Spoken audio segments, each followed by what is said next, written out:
Malaki sa buong mundo, ginagalang ang bawat Pilipino kahit saan mang lugar makarating. Subalit, paanong mapapatupad at mangyayari ang mga munti at malalaking pangarap ng bawat Pilipino kung ang namumuno na kanilang niluluklok sa kanilang kapangyarihan tuwing halalan ay mapag-imbot at sakin para sa sariling kapakanan, mga mapagsamantala at alik sa pagnanakaw sa kapan ng bayan na tila walang kabusugan.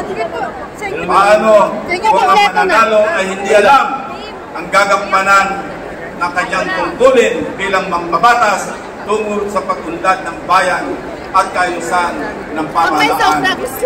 Paano na kung ang mananalo ay walang plano para sa bayan at manggugulo lamang pag may sesyon ng Senado?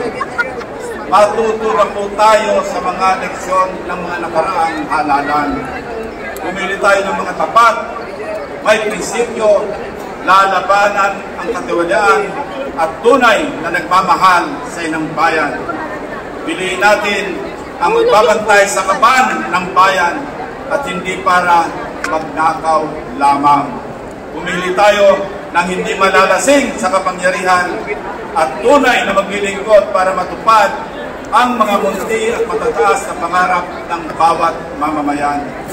Nasa inyong mga kamay ang ikabubuti o ikasasama ng kinabukasan ng ating mga anak at ang susunod na henerasyon na Pilipino ng ating minamahal na bansang Pilipinas. Sa darating na halalan, pumili tayo at bumoto ng mga tunay at totoong itong bayan. Pumili tayo ng kandidatong ang tama ay paglalaban at ang mali ay lalabanan. Mabuhay ang alyansa para sa bagong Pilipinas. Mabuhay ang mamamayang Pilipino. Maraming salamat po. Muli mga kababayan, number 33, Senator Ping Lacson. Susunod naman, number 35 sa balota. Matibay ang kalooban, walang inaatrasan. Handa kayong ipaglaban ang Supremo ng Senado, Senator Lito Lapid.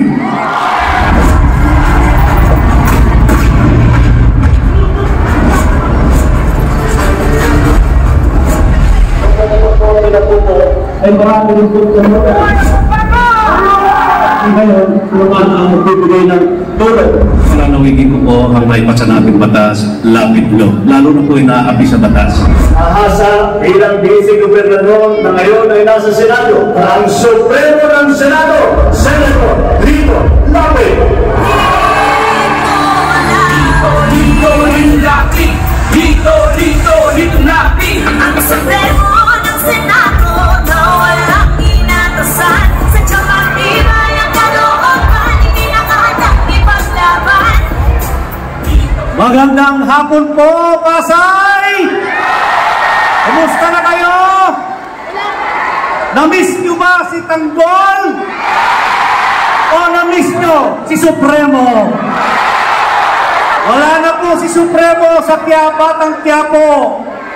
Pero nandito po, nasa harap nyo para maglingkod sa inyo.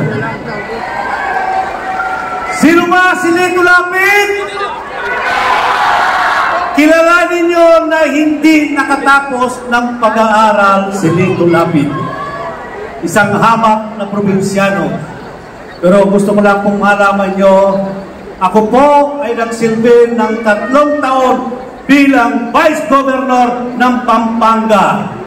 At 3 termino ako bilang Governor ng Pampanga. At ngayon po, 3 termino ko na rin bilang Senador. Ano po ang sinasabi nila? Ano po ang nagawa ni Lito Lapid sa Senado? I love you. I love you, sabi ni Coco, sa inyong lahat. Ang nagawa po ni Lito Lapid na batas sa Senado, nagpanukala siya ng batas na may gig na 900 na panukalang batas. At naging batas na po ang mahigit na 100. Ito po ay napakahalagang batas. Ito po, free legal assistance, Republic 9999. Ito po ay libre abogado at ito po ay tinatawag na lapid law.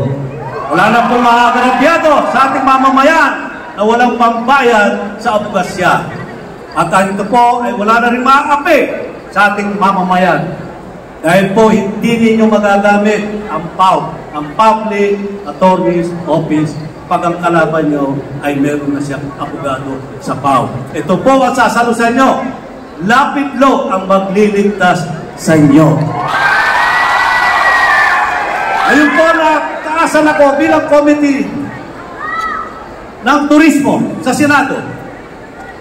Ano po ang balak ni Lito Lapid? Palalawakin po natin ang turismo sa buong Pilipinas. Kasama po natin dito ang ating mahal na Pangulo, si Bongbong Marcos, na po lalawakin ang lahat ng mga turismo na Philippine spot dito sa Pilipinas. Dali lang.